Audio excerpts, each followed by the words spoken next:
Welcome. Welcome to the third session of the City of London Sinfonia's Mindful Music. I'm Jane Carwardine and I'm very privileged to be the principal second violin of the orchestra and also an Alexander teacher. Now today I was very keen to use the chat, so that was why I was doing a little bit of kerfuffling at the beginning. But we've had a few technical issues and I had to decide whether you would see me playing the right way round or we could have the chat. So I'm afraid I've ditched the looks for the content. So I hope you bear with me on that. So I'm just going to refresh my computer so that I can see some of the chats. Let's see. It has been quite a steep learning curve operating all this technical stuff. Let's see if I can see myself. It looks as though it's coming. Get rid of the ads. Anyway, hopefully people are still logging in at the moment. We'll go away.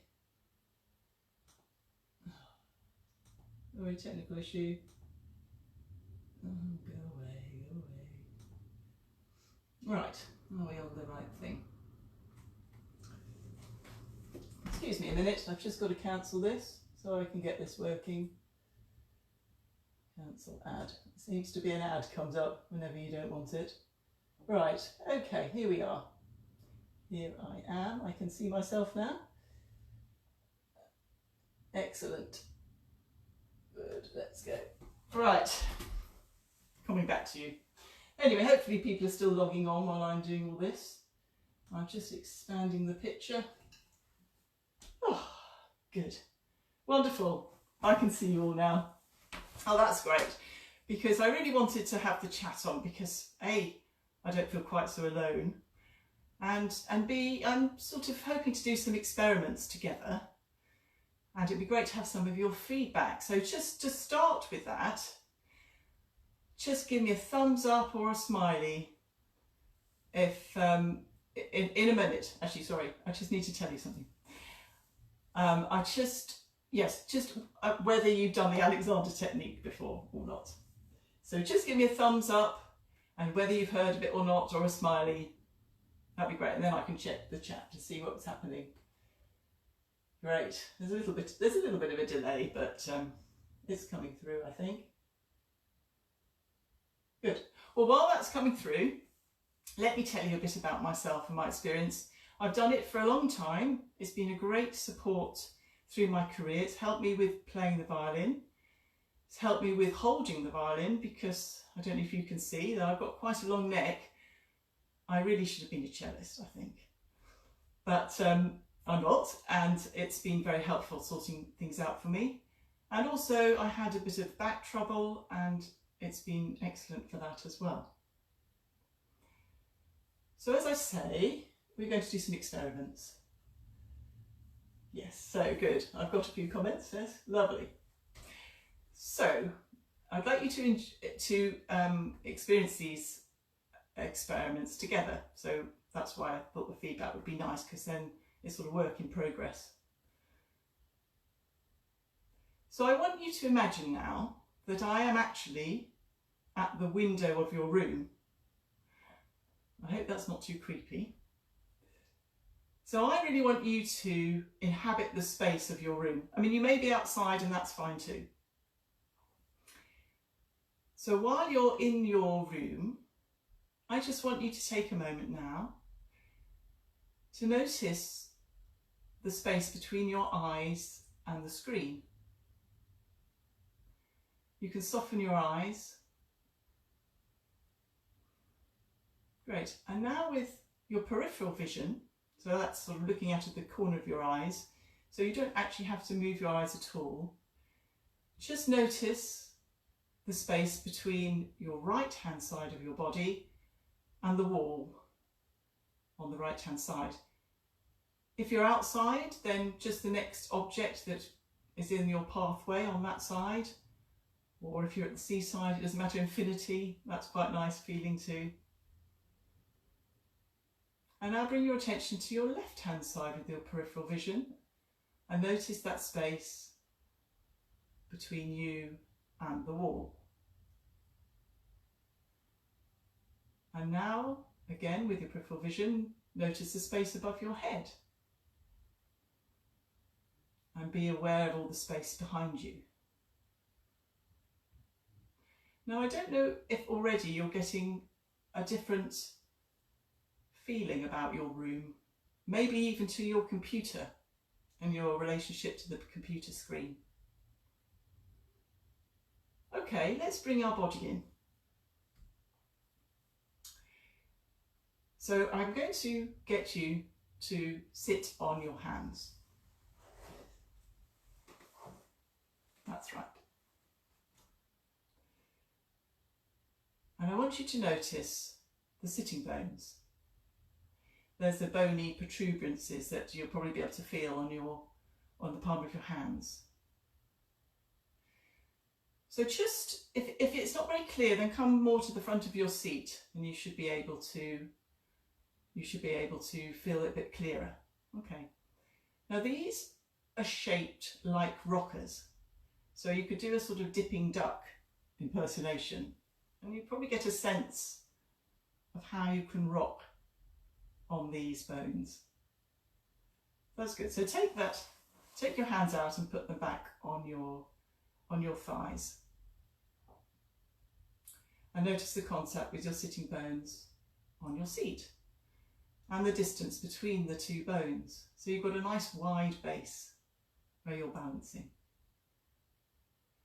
Now bring your awareness to your feet, the soles of your feet and the contact they're making. It doesn't matter whether they're in shoes or on the floor. You're just getting that sense of the soles of your feet and the sensitivity of them. Just notice how the distance between your 2 feet and now the space between your right bottom of your foot and your sitting bone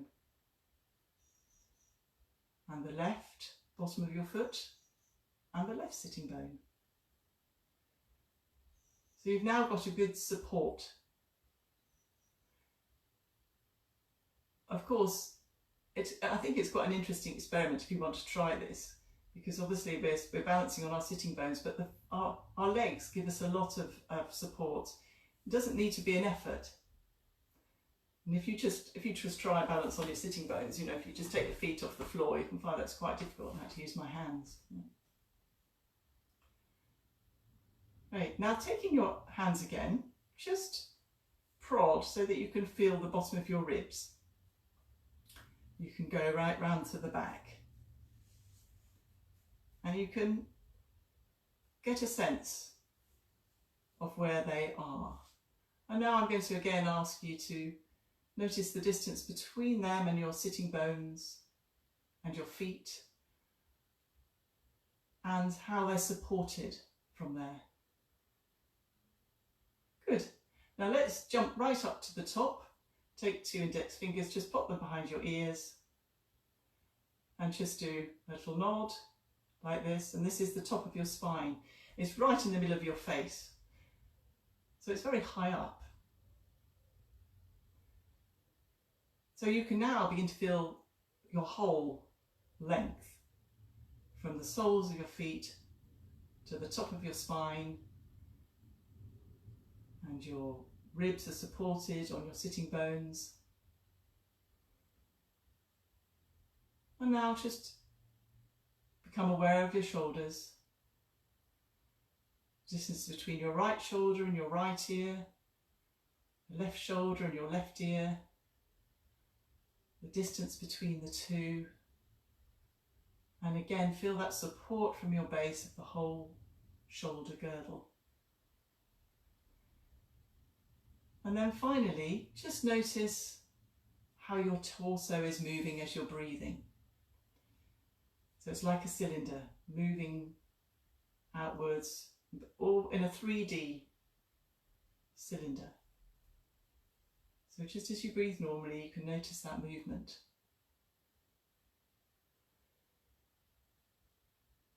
That's wonderful. I meant to say before I started all these experiments that I have got a bit of a theme for today, which was just to experiment and get you to maybe experience the connection between your mind and your body and your body and your mind, and whether or not they're the same thing really. So I just want you to ponder that a little bit. See, what you find in these experiments. So now I'm going to invite you to explore the space in your room or wherever you are while I play some music. So walk around, move around, and when you've had enough of that, come back and sit in front of the computer. I may well still be playing, and just forget all we've been talking about and just listen to the music. And then after that, I'll ask for a bit of feedback just to see how these experiments are working with you. I'm going to play Caroline's air, which is a traditional Irish air, and it was written at the end of the 1600s.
So if you're not already back on your seat, do come back now, and please do send me any comments about how you're finding the experiment so far. Are you finding a change? Just in a couple of words, a change in your mind, a change in your body. Is it different after you listen to the music? Did that make a difference? I'd just be really interested to hear from you, and also that you can all see each other's comments. So we're sort of working together here. So here we go. It takes a little while. I didn't never realise that the chat takes about 20 seconds to activate, so I don't always get it straight away.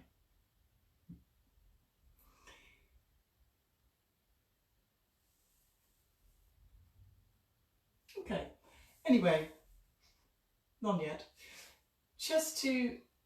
I just want to sort of discuss it with you then a bit. So I wonder, have you ever wondered what comes first? Is it the mind affecting the body, or is it the body affecting the mind? Is it possible that they are the same thing? In evolutionary terms, bodies evolved before brains, and brains evolved really to help organise bodies. So that's quite interesting, isn't it?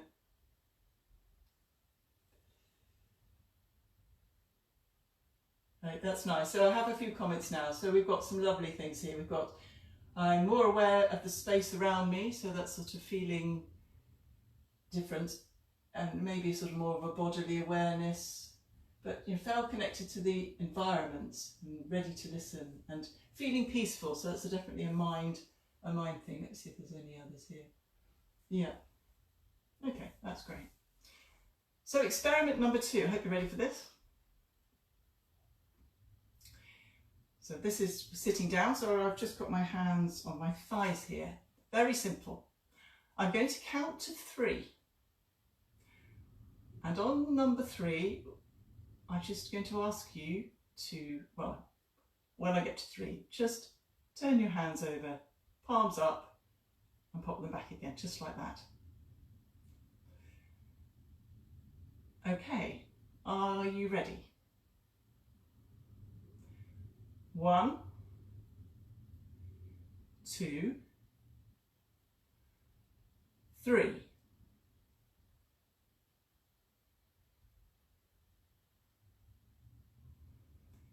I'm just going to ask you how you found that experience. Again, it'll probably take a little while for it to come through. Were you feeling anxious about it? Were you a bit worried whether you get it right or not? There's no right or wrong answer to this, by the way. Maybe you didn't feel anything. Maybe you thought, what's she on about? This is all completely valid. No real-time feedback here. So anyway, I just want you to hold on to those observations that you've made. Good. Okay. So I'm going to count again.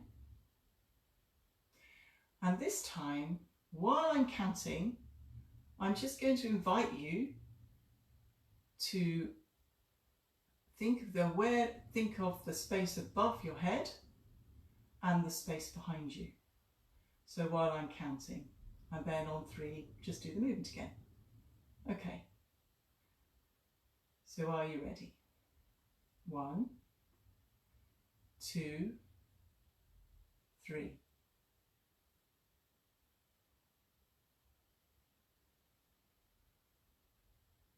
So again, I would be very interested to see if that was a different experience. So the first time. This is a bit of a cornerstone of the Alexander technique. With the change of focus that you just did then, you're able to choose a different response to something. So in this case, it was a very simple movement, instead of in your normal automatic way that you would do. So this can lead to greater spontaneity, being more present, and you could almost say it's like a mindfulness in action.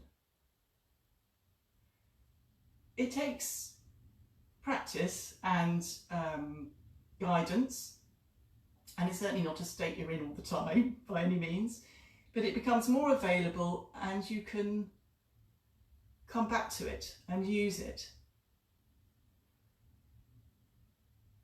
So I'll leave that one with you, and I look forward to seeing the actual comments a bit later when I've finished. So now for something completely different. As many of you probably know, it is 250 years since the birth of Beethoven. Now, a couple of years ago, I found this amazing poem, very appropriately for today, called Listening to Beethoven by the Welsh poet Idris Davies. So I'm going to read it to you now.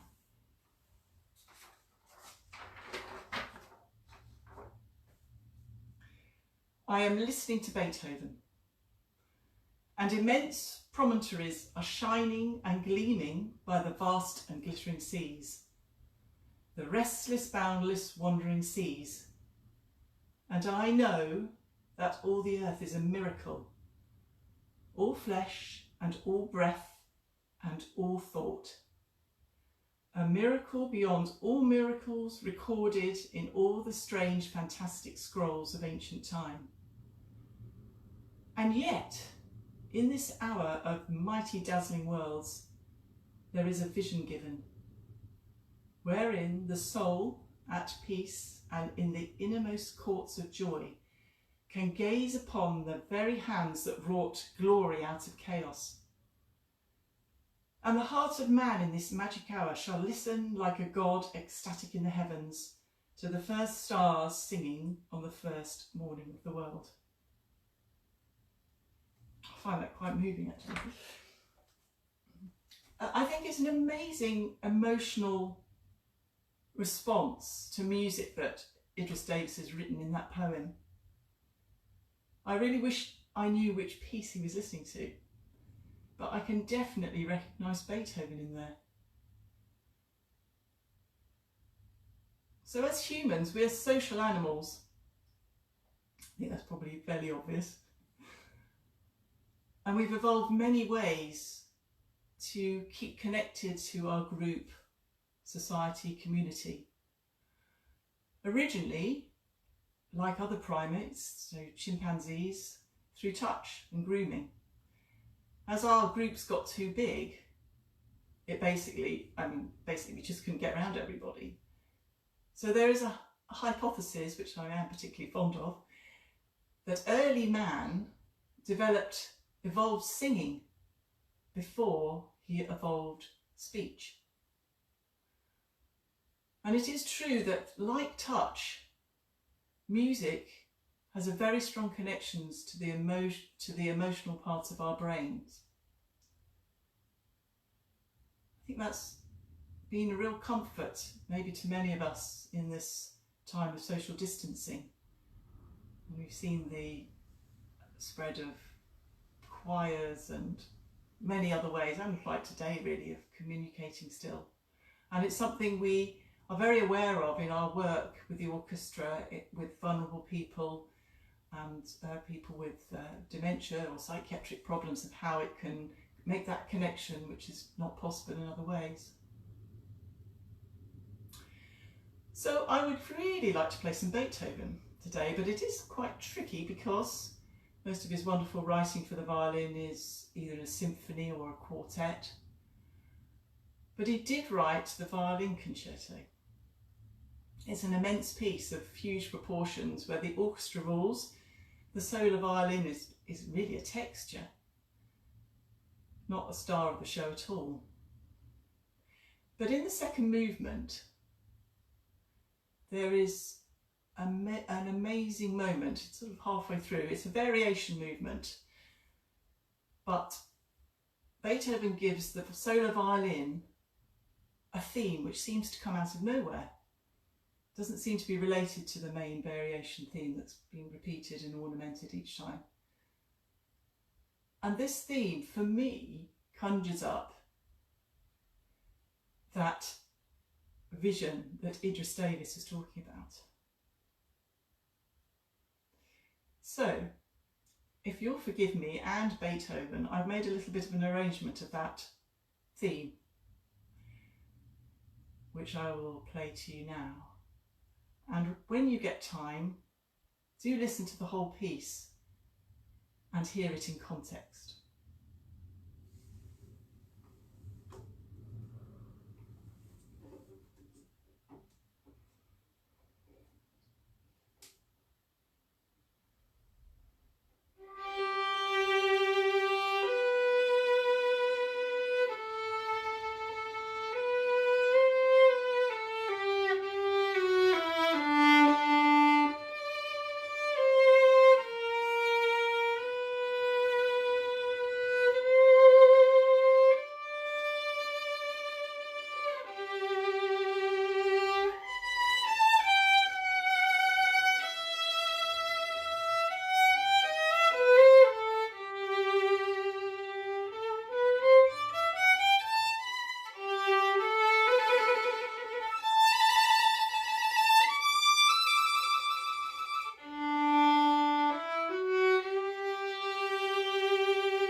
So that brings us to the end of our session today. I hope I've been able to give you a bit of a sense of the unity of our mind and body, and that you've experienced a change in both. And I'd just like to add a message from our orchestra that as well as all the concerts that we do, a very important part of our work is working with vulnerable people, which we've done for a long time now. Whether it's children in deprived areas, people with psychiatric problems, older people with dementia. We enjoy creating and working with these people and giving them a different connection with music. So if you feel able, please make a donation so that we can continue with this work. I think all the details will be after this is finished. You'll be able to see that. So all I need to say now is that in 2 weeks' time, Anne Lovett will be doing the next mindful music session, and she'll be very pleased to see you all there. So thank you very much, and goodbye.